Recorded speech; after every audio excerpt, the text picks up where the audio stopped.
বাজার থেকে এই জ্যান্ত দেখে বাটা মাছ কিনে এনেছিলাম, তাই আজকে আলু কচু আর বড়ি দিয়ে বাটা মাছের ঝোলই করে ফেললাম। একদম মাছগুলো টাটকা ছিল। সেই টাটকা মাছগুলোকে ভালো করে ধুয়ে নুন হলুদ মাখিয়ে নিয়েছি।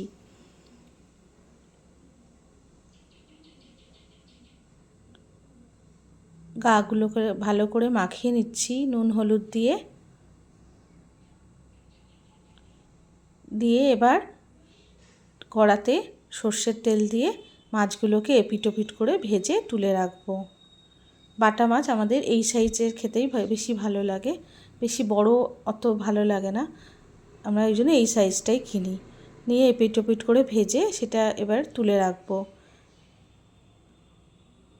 ভাজা হয়ে গেছে, এবার কচুগুলোকে আমি ওই তেলেই ভেজে নিচ্ছি। একটু লবণ আর হলুদ দিয়ে ভালো করে ভেজে নেব।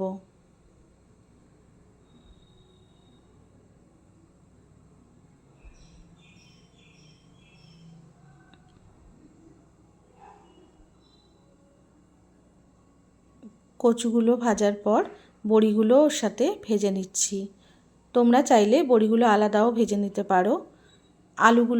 আলুগুলো এবার ভেজে নেব। দিয়ে এর মধ্যে আমি আদা রসুন আর কাঁচা পাকা লঙ্কা পেস্ট করে এর মধ্যে দিয়ে দিয়েছি। দিয়ে ভালো করে কষিয়ে নেব।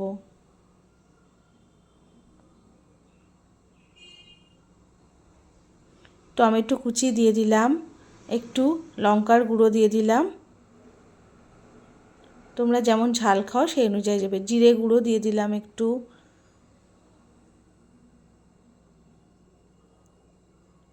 দিয়ে ভালো করে মশলাটা আবারও কষিয়ে নেব।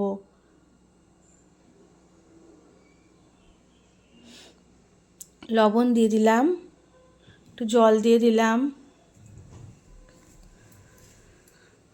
নিয়ে ভালো করে নেড়ে নিচ্ছি।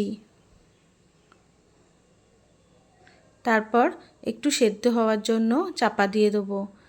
আলু কচুটা 20 মিনিট পরে দেখলাম সেদ্ধ হয়ে গেছে। এবার আমি মাছগুলো এর মধ্যে দিয়ে দিলাম, বড়িগুলো দিয়ে দিলাম। মাছগুলো একটু ডুবিয়ে দেবো ঝোলের মধ্যে।